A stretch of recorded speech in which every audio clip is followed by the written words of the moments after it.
여러분 한 주간 동안도 주님과 함께 기쁜 신앙생활 하셨죠? 아멘. 자, 오늘은 제가 시작하면서 재미있는 글 하나 좀 읽어드리고 함께 시작을 하고자 합니다. 어떤 분이 쓴 글인데 제가 보면서 너무 재밌어서 잠깐 좀 소개하려고 하는데요.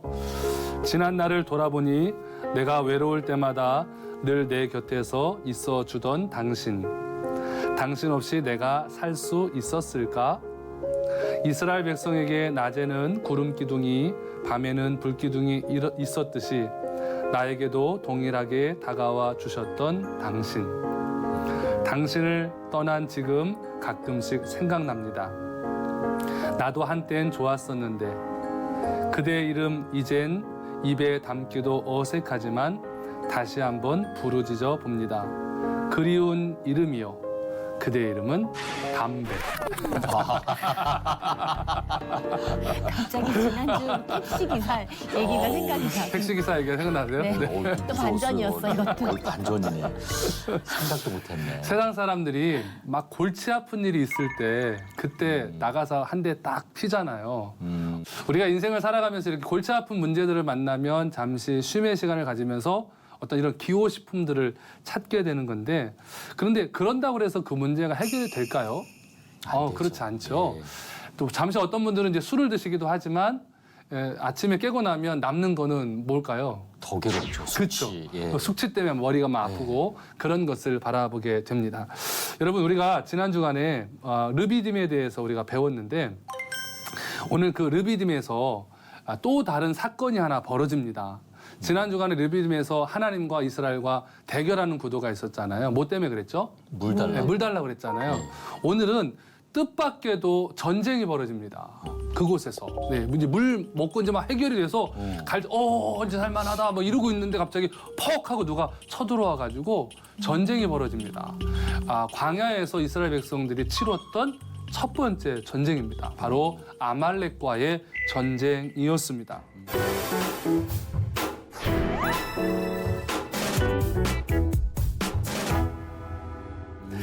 이스라엘이 그런데 전쟁할 준비가 돼 있었을까요? 아니에요. 왜 그럴까요? 그들은 노예로 있었기 때문에 맨날 우리로 따지면 밭 깔고 뭐 가서 일하고 뭐 이런 사람들이기 때문에 총을 쏴보거나 예를 들면 활을 당겨본다거나 그런 전쟁 준비가 전혀 안 돼 있는 상태에서 전쟁을 하는데요. 사실은 전쟁할 거라고 이 사람들이 상상이나 했을까? 저는 아닐 것 같아요. 그냥 광야로 나와가지고 하나님이 인도함 따라는 다니지만 여기서 전쟁할 거라고는 생각도 안 하고 있다가 갑자기 전쟁을 하게 되는 겁니다. 자, 오늘 본문 출애굽기 17장 8절 말씀 우리 두 분이 같이 한번 좀 읽어주시겠습니다. 그때 아말렉이 와서 이스라엘과 르비딤에서 싸우니라. 아멘. 자, 누가 왔어요? 아말렉이 왔죠. 그러면서 전쟁이 벌어집니다. 그러니까 이것은 뭐냐면 이스라엘은 가만히 있었고 아말렉이 와서 쳤다는 거예요. 그러면서 어쩔 수 없이 전쟁이 벌어지게 됐다. 자, 그런데 시간적으로 보면 이스라엘이 하나님 앞에 원망하고 불평하면서 결국 물을 얻게 되는, 그리고 나서 바로 전쟁이 벌어지는, 그러니까 물 마시고 쉴 틈도 없이 그냥 바로 전쟁에 임하게 되는 겁니다. 자, 그런데 이 아말렉 족속은 과연 어떤 족속이길래 이들이 전쟁을 하게 되었을까? 우리 한번 성경을 보면은 창세기 36장 12절에 보면은 에서 이야기가 나옵니다. 여러분, 에서가 누구 아들이죠? 모세. 갑작스럽게 아니, 제가 질문을 드렸더니 아는데. 네, 그거 아는데 아시겠죠? 생각이 안 그럼. 나요. 누구는 누구를 낳고 누구는 누구를 낳고 누구는 네, 누구를 네, 낳고 누구는 누구를 이걸 확인해봐야 될 것 같습니다. 에서는 DNA 검사를. 야곱의 형이죠. 야곱이 뭐더라? 야곱의 형이죠. 그러니까 에서는 누구의 아들이냐면 이삭의 아들이죠. 이삭, 그렇죠? 야곱, 요셉. 그렇죠. 이삭이 이삭의 있었구나. 아들이죠. 이삭의 아들이 이제 에서와 야곱인데 이스라엘은 누구의 자손이에요? 야곱의 자손이죠. 그런데 그 에서 형이 있었잖아요. 그 에서의 아들 중에 엘리바스라고 하는 아들이 있었어요. 그 엘리바스가 또 첩이 있었어요. 그 첩의 이름이 딥나인데 그 엘리바스와 딥나 사이에서 태어난 아들이 바로 아말렉입니다. 그러니까 이스라엘하고는 이복 형제간이 되는 거예요. 이 에서는 야곱이 하란에서 돌아온 후에 사실은 좀 화해를 하고 잘 지냈어요. 그런데 야곱과 그의 아들들이 어디로 이주하게 돼요? 요셉을 통하여 애굽으로 가게 되죠. 네. 그러면서부터 관계가 끊어져요. 왜냐하면 가나안에 살 때는 그 이제 에서의 후손들과 같이 살았는데 이제 이들이 야곱의 자손들이 요셉을 따라서 애굽으로 이주를 하게 되잖아요. 그러면서 관계가 떨어지는 거예요. 그런데 다시 이스라엘 백성들이 애굽에서 이제 지금 모세를 따라서 가나안으로 가는 길목에 거기에 이제 아말렉 족속이 살고 있었던 거예요. 어찌 보면 형제지간인데 시간이 오래 지났잖아요. 400년 이상이 지난 시간이기 때문에 그때부터 이제 문제가 발생이 되면서 전쟁을 하게 되는 겁니다. 이 창세기 14장에 보면은 지금 이 아말렉 족속이 시내산 지역과 가나안 남쪽에 정착한 것을 볼 수가 있습니다. 그러면 아말렉이 왜 이스라엘을 갑작스럽게 공격을 했을까요? 여러분 많이 궁금하실 텐데 한 2가지 정도의 원인을 찾아볼 수가 있습니다. 첫째는 이스라엘 백성들이 숫자가 많았잖아요. 그리고 그들이 홍해를 건너는 기적이 있었잖아요. 이런 이야기들을 아말렉도 들으면서 혹시 저들이 우리를 위협하지 않을까. 그래서 우리 흔히 말하는 선제 공격을 했을 거라고 보는 각도가 하나가 있고요. 또 하나는 뭐가 있냐면 모세가 르비딤에서 반석을 쳐가지고 물이 나왔잖아요. 그 물 이야기를 듣고 아말렉이 전쟁을 하지 않았을까 하는 겁니다. 왜냐하면 고대 사회에서는 물은 재산이었습니다. 여러분 아시지만 그 창세기 보면은 이삭이 막 우물을 파면은 사람들이 와서 막 내쫓고 막 그랬잖아요. 그 이야기에서 알 수 있듯이 물은 어마어마한 재산권이었어요. 그래서 이 물의 소유권은 늘 분쟁거리였다는 겁니다. 이런 점으로 볼 때 그 모세가 르비딤에서 반석을 쳐가지고 물을 만들어냈잖아요. 그것으로 인한 지금 파생력 같아요. 그게 소문이 나면서 야 우리 동네에 물이 터졌대. 가서 뺏자. 이런 마음이 아말렉에게 들었을 거라는 겁니다. 자, 본문 9절 말씀 우리 승대 형제님 한번 읽어주실까요? 네.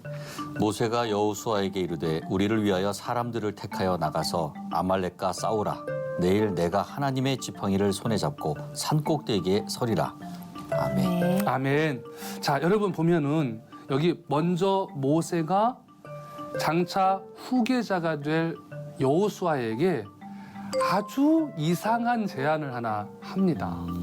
자, 어떤 제안을 하냐면 자신이 총사령관이 돼서 야, 우리 전쟁에 같이 나가자. 여호수아, 내 뒤를 따라라. 이렇게 해야 될 것 같은 상황인데 그렇게 하질 않아요. 어떻게 하냐면 나는 산 위에 올라가서 기도할 테니까 여호수아 네가 백성들을 이끌고 나가서 전쟁해라. 이러는 거예요. 지금 여호수아 입장에서는 되게 당혹스러운 상황이죠. 왜냐하면 전쟁을 한 번도 안 해봤잖아요. 그리고 자기는 젊잖아요. 리더십이 아직 잡혀있는 상황이 아니잖아요.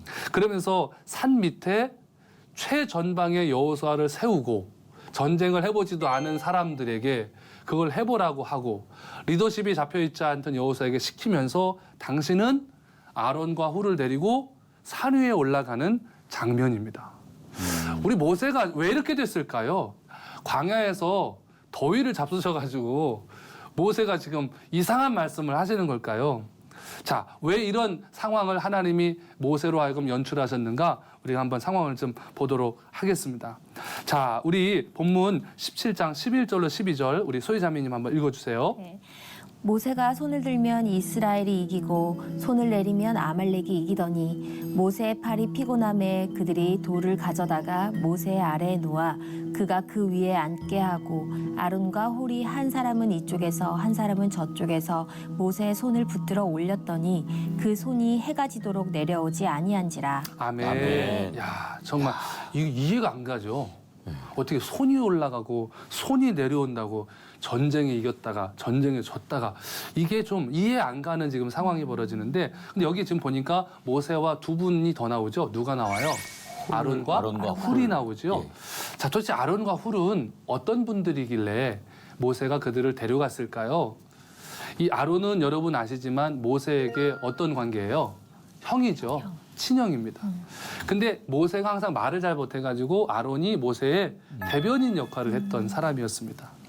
훌은 누구냐면 훌은 이스라엘의 역사를 제일 많이 알고 있는 요세푸스라고 하는 분이 쓴 책이 있습니다. 거기 보면은 모세의 누나가 있었죠. 누나 이름이 뭐예요? 미디암이었어요. 미디암. 뭐든지 미리 아는 누나였잖아요. 그 미디암이 남편이 하나 있었어요. 그 남편의 이름이 훌이었다고 보는 거예요. 그리고 모세에게 어떻게 돼요? 훌은 매형이죠. 매형이죠. 그러니까 친형과 매형을 데리고 갔던 거예요, 모세가. 네, 갔는데 여기서 지금 전방과 후방으로 나뉘죠. 전방에는 누가 지금 전쟁을 진두지휘하고 있어요? 여호수아. 여호수아가. 후방에서는 모세가. 자, 그런데 지금 우리 소희자매님이 읽어주신 성경의 그런 흐름을 봐서는 전방에서 여호수아가 하는 것 같지만 지금 성경의 표현을 봐서는 누가 지금 솔직히 전쟁하는 느낌이 있어요? 모세. 그렇죠.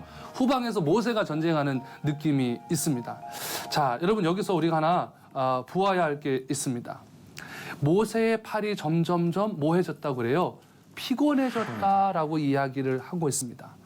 모세의 팔이 피곤해졌다라고 하는 표현이 히브리 성경에 보면은 비데 모세 케베딤이라고 하는 표현을 쓰고 있습니다. 이건 뭐냐면 팔이 무거워졌다라는 말입니다. 무거운 거예요. 모세가 너무 오래 팔을 들고 있다 보니까 팔이 무거워지니까 점점 내려왔다고 이야기를 하는 겁니다. 혹시 두 분은 초등학교 다니실 때 두 손 이렇게 들고 선생님 앞에서 벌 서본 적 계세요? 많습니다. 많으세요? 네. 의자도 들고. 의자도, 이야, 그 나무 의자요. 예. 이야, 그거 무거운데. 무거워요. 몇 학년 때 보셨어요? 4학년 때. 4학년 때. 최대 들고 계셨던 시간은 얼마 되신 거예요? 수업 끝날 때까지 오니까 45분이었겠죠. 진짜요? 네. 한 번도 안 내리셨어요? 아유, 내렸죠. 머리 한 대 맞고 다시 듣고. 선생님 안 보실 때 이거를 그 창문 틀이 있어요. 거기 네. 살짝 걸쳐놨다. 와. 우리 소희자매님 이런 경험 있어요? 저희도 그때 당시는 벌을 많이 섰으니까 네네. 지금은 안 되지만 네네. 그래서 그냥 들라면 들고 얼마나 한번 계셔보셨던 것 같으세요? 최대? 집에서도 벌 서고 그랬어요. 집에서도 손 들고 계셨어요? 옛날에 뭐만 하면 뭐 손들어 오. 그러잖아요. 네. 우리가 손 들고 벌 써봤지만 사실은 이게 5분만 지나도요 네. 굉장히 여기가 막 네. 뻐근하고 아프잖아요. 지금 근데 이 이야기 흐름을 봐서는 분단위 같지가 않죠. 예. 아마 몇 시간 정도 아마 손을 들었던 것 같습니다.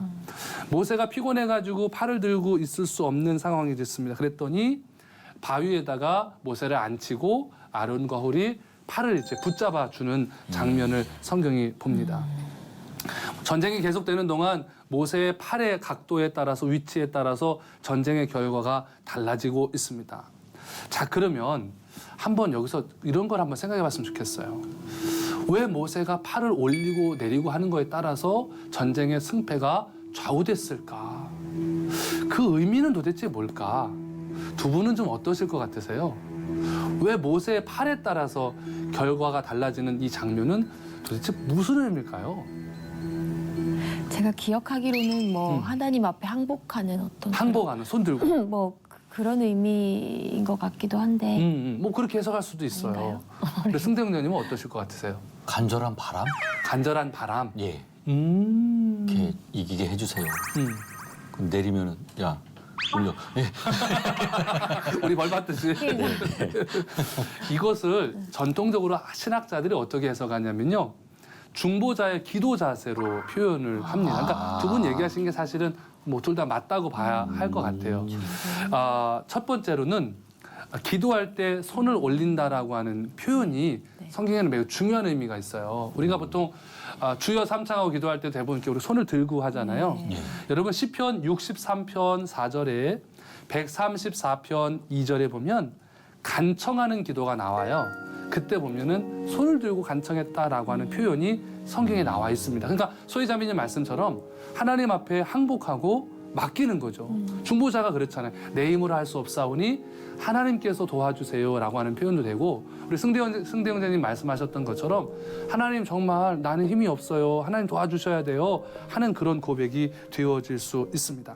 시편 28편 2절에 보면 내가 주의 지성소를 향하여 나의 손을 들고 주께 부르짖을 때에 나의 간구하는 소리를 들으소서. 아멘. 시편에 그렇게 기록을 해놨어요.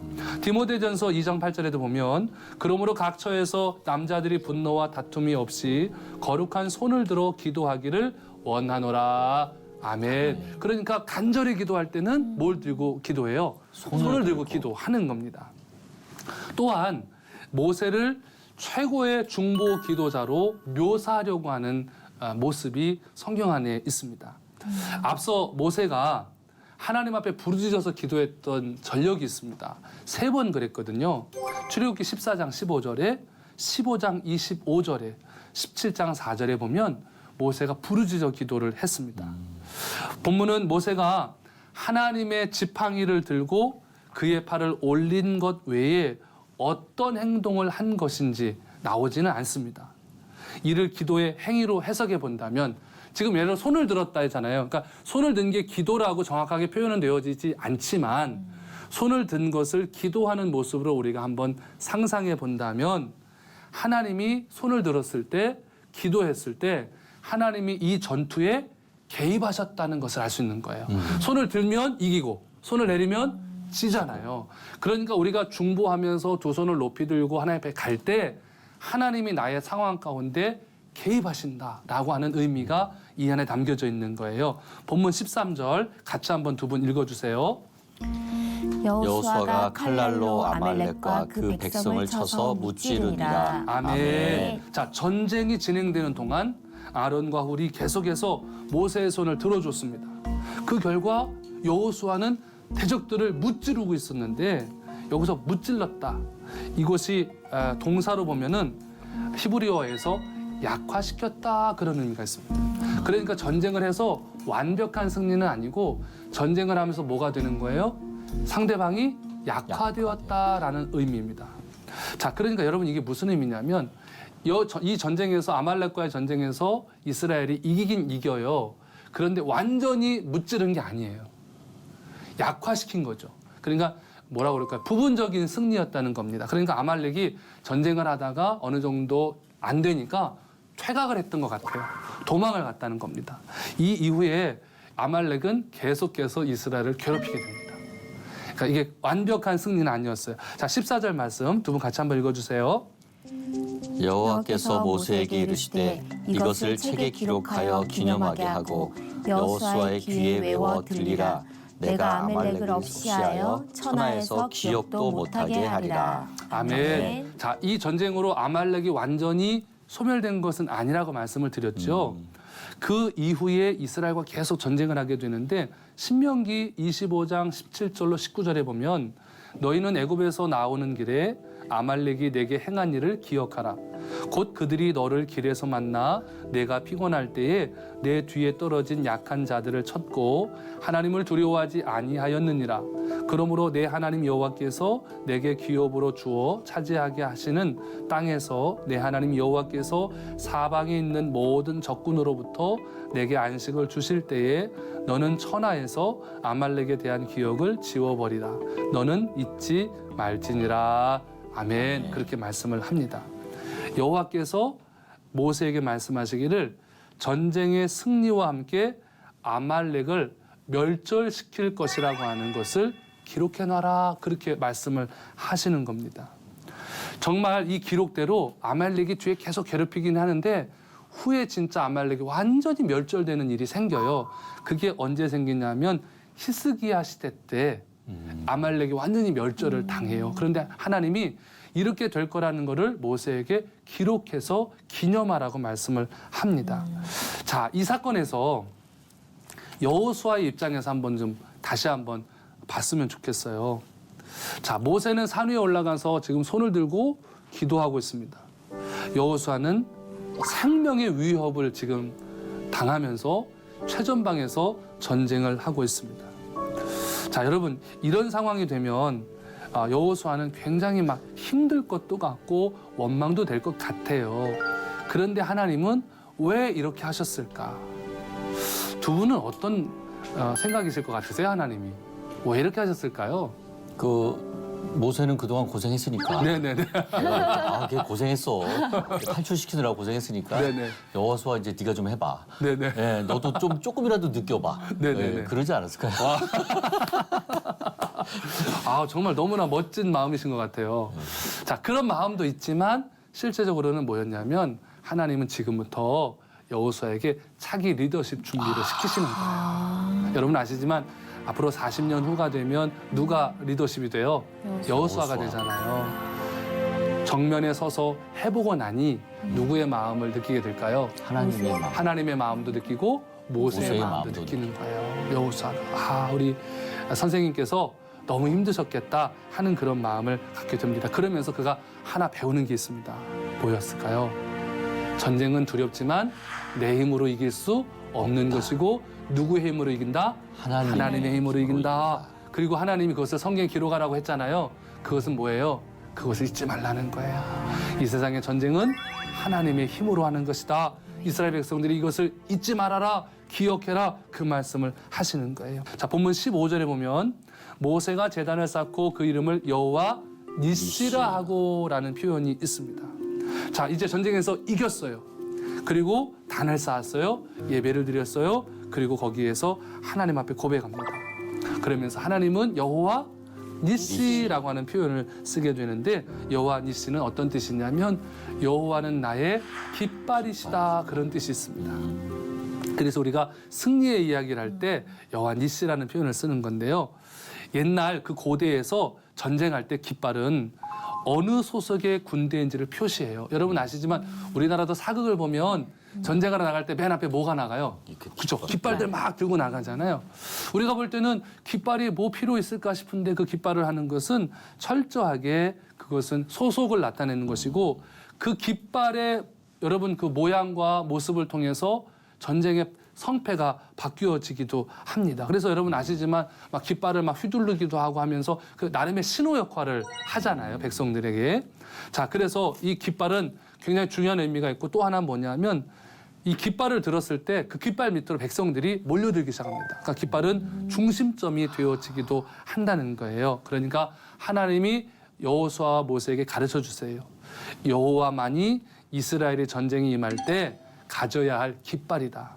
그리고 승리를 위해서 깃발이 되어주시는 하나님 주변으로 집결해야 된다. 그것을 하나님이 가르쳐 주시는 거예요. 그러니 여러분 주님이 깃발을 드시면 그 깃발 밑으로 모이셔야 되고 그 깃발을 따라가셔야 되고 깃발이 신호를 보내는 그 상황에 따라서 따라가시면 우리에게 여호와 니시 승리가 주어집니다. 그것을 지금 가르쳐 주시는 거예요. 자, 16절 우리 소유자매님 한번 읽어주세요.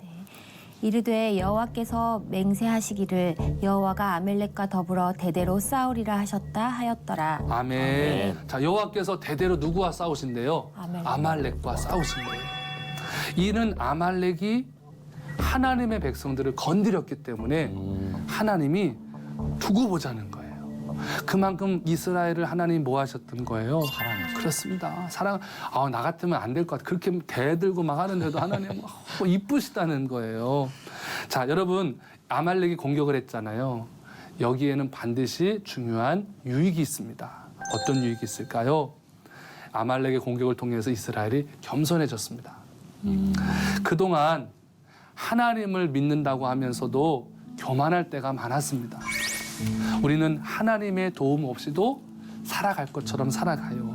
그러나 이런 아말렉의 공격을 통해서도 이제 하나님을 간절히 붙잡게 되는 결과를 마련하게 됩니다. 여러분 우리가 잘 되면 어때요? 잘 되면 교만해져요. 잘 되면 은혜를 잊어버립니다. 오늘 이스라엘이 그런 상황이 있었습니다. 이제 순수한 신앙으로 이스라엘이 회복되게 되어집니다. 우리는 이럴 때 끝까지 인내하면서 기도할 수 있어야 합니다. 그리고 하나님이 주시는 지혜에 민감하게 행동할 때 이런 마귀의 시험을 이길 수가 있는 겁니다. 이스라엘 백성들이 아말렉과 이제 싸워봤어요. 이겨봤어요. 그러니까 이제 어떤 생각을 하냐면 헤이 전쟁 별거 아니네 그런 마음을 가져요. 뭘까요? 한번 어려움을 겪어보고 나면 그리고 깃발을 통해서 승리해보고 나면 하나님이 얼마나 위대한 존재이신가를 알게 돼요. 그러니 두 분에게도 혹시 인생을 살아가면서 아말렉과 같은 전쟁 벌릴 일들이 생기실 수 있어요. 치열한 세상과의 전쟁이에요. 그때 낭망하지 마시고 하나님을 붙잡아 보세요. 그리고 승리를 한번 맛봐 보세요. 그러면 그 다음부터 겁이 별로 안 납니다. 에이 뭐 까짓 거 손 들면 이기는 건데 뭐 하나님 앞에 이런 마음이 우리에게 주어지게 되고 그 믿음으로 승리하게 된다는 거죠. 이거는 눈에 보이지 않는 엄청난 믿음의 자산이 되어지는 거예요. 오늘 아말렉과의 전쟁에서 하나님은 너무나도 귀한 것들을 이스라엘 백성들에게 가르쳐 주셨습니다. 혹시 여러분들 가운데 지금 이 아말렉과 같은 전쟁을 치르고 계시는 분들 계십니까? 뜻하지 않는 어려움이 여러분을 괴롭히십니까? 괜찮습니다. 그때 모세와 같이 하나님 앞에 나아가셔서 두 손을 높이 들고 기도해 보십시오. 하나님이 여러분을 도와주시고 승리케 하여 주실 겁니다. 이 은혜를 한 주간 동안 누리시고 승리하는 삶 살아가시기를 바라고요. 우리 다음 주에 또 다른 모습으로 또 다른 말씀으로 함께 만나서 은혜 나누기를 원합니다. 한 주간 동안도 주님의 은혜 가운데 승리하십시오. 감사합니다.